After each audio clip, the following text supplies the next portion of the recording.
itu tidak boleh ya.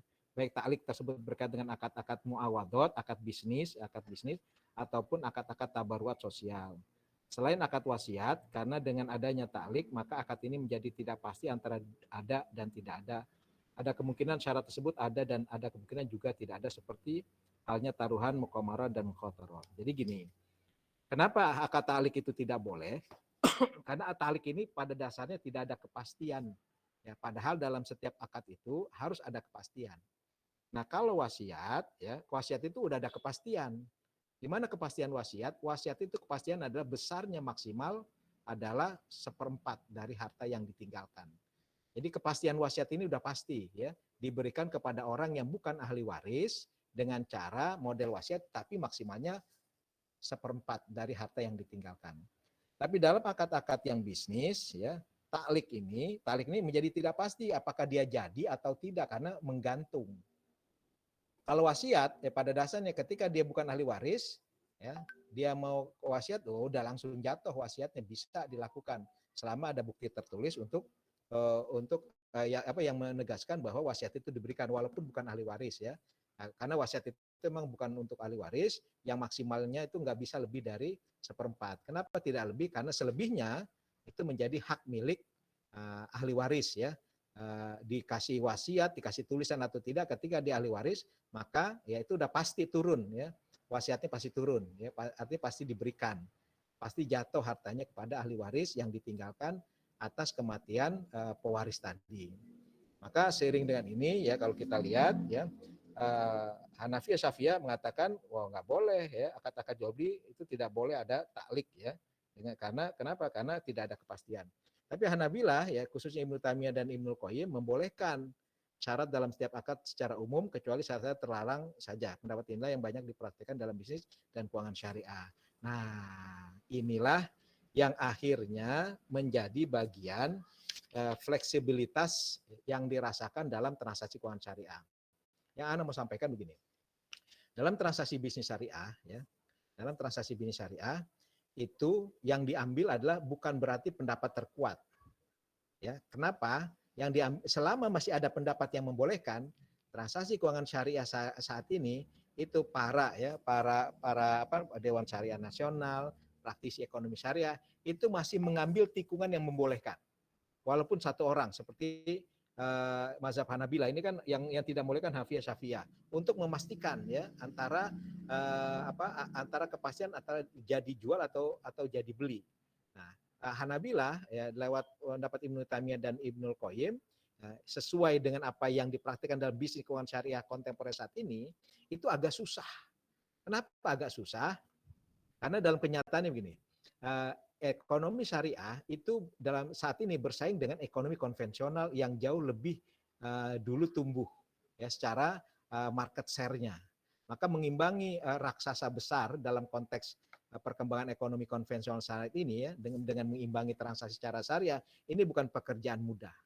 Tetapi memastikan untuk tidak melakukan atau menjauhi hal-hal yang sifat ribawi itu mutlak harus dilakukan seiring dengan idealisme hadirnya ekonomi syariah di atas muka bumi ini. Nah, inilah yang seringkali ya dikritik oleh orang-orang bank syariah belum syariah. Kritikan mereka gitu. Bank syariah belum syariah. Kita tidak bisa menyalahkan, tapi yang harus kita ambil ya berdasarkan perbedaan pendapat ini yang disampaikan oleh mazhab Hanabilah khusus Ibnu Taimiyah dan Ibnu Qayyim terkait dengan satu perbedaan pendapat taklik tadi. Para ulama berpendapat walaupun satu orang selama memang mereka membolehkan kita ambil itu untuk bisa mengimbangi perkembangan lajunya ekonomi ribawi tadi dengan harapan tetap idealisme tidak hilang. Idealisme tidak hilang, cuma mengambil pendapat yang membolehkan sehingga tetap masih bisa bersaing.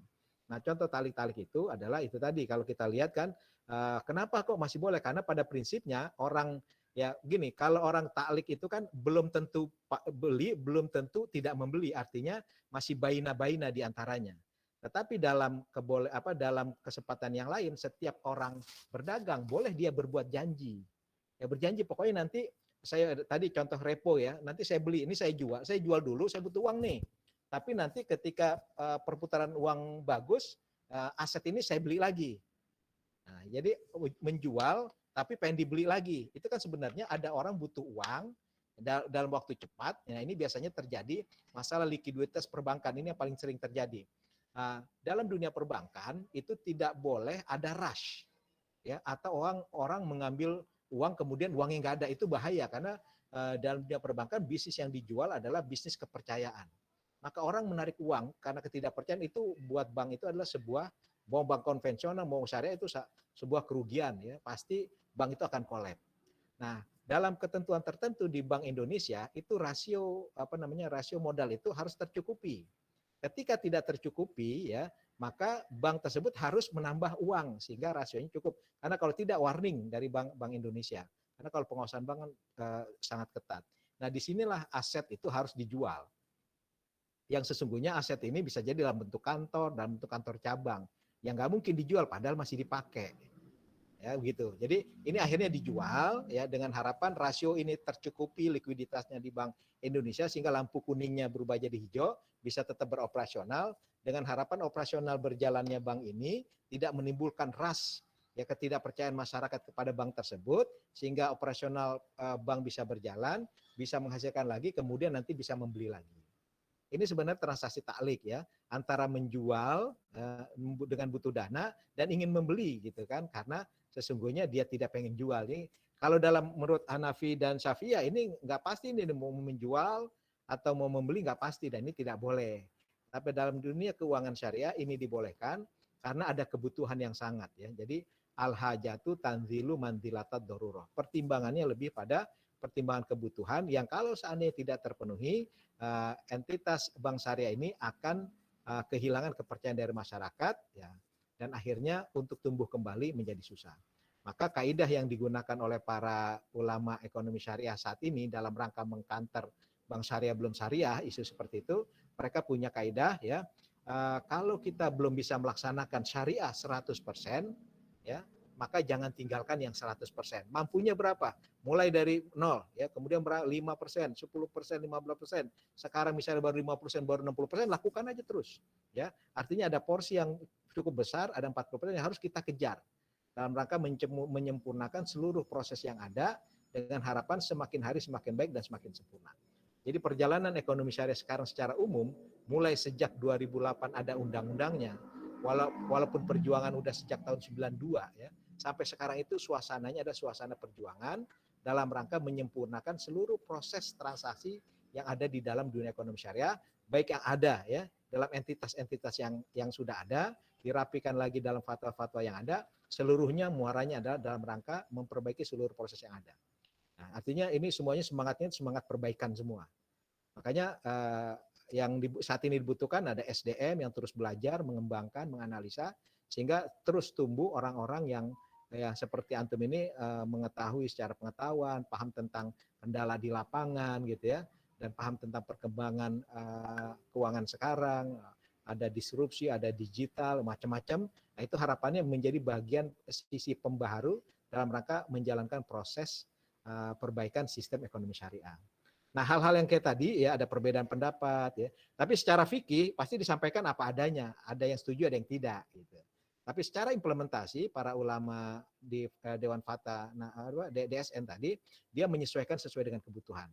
Artinya di level yang paling rendah harus dijangkau, ya. Jangan sampai yang menjangkau orang-orang yang secara prinsipil sudah kuat tapi yang belum kuat tidak dijangkau. Biasanya kalau fatwa itu menjangkau lapisan yang paling bawah, ya, kalau dalam bahasa akidahnya, ya, dalam bahasa akidahnya, keimanan yang paling bawah sekalipun orang baru masuk Islam harus terjangkau dalam dalam koridor muatan fatwa yang disampaikan. Bukan hanya orang yang keimanan tinggi selevel para sahabat, tapi orang yang baru masuk Islam mualaf aja harus dijangkau. Disitulah fleksibilitas hukum Islam sehingga dia bisa menjangkau seluruh kalangan. Nah, dan kita barangkali sudah di tengah, lanjutkan terus gitu kan sampai akhirnya bisa mencapai level yang tertinggi baik dari aspek keimanan, ya, dan lainnya, ya, terutama masalah Islam atau masalah fikih. Begitu Yoga, ya. Jadi yang perlu dipahami perbedaan pendapat taklik itu prinsipnya itu tidak ada kejelasan antara beli dan menjual. Ulama ada yang tidak membolehkan, ada ulama yang membolehkan karena beberapa pertimbangan itu tadi, ya. Maka yang harus kita dapatkan adalah itu tadi fleksibilitas yang dimaksud memang yang sedang yang sedang diimbangi ini adalah perkembangan lajunya ekonomi ribawi. yang sebenarnya sudah mulai banyak kelemahan-kelemahannya, cuman ekonomi syariah ini mengimbangi sambil juga memberikan solusi. Itu harapan kita. Wallahu alam, ya mungkin itu tambahannya. Ya, ada yang lain silakan.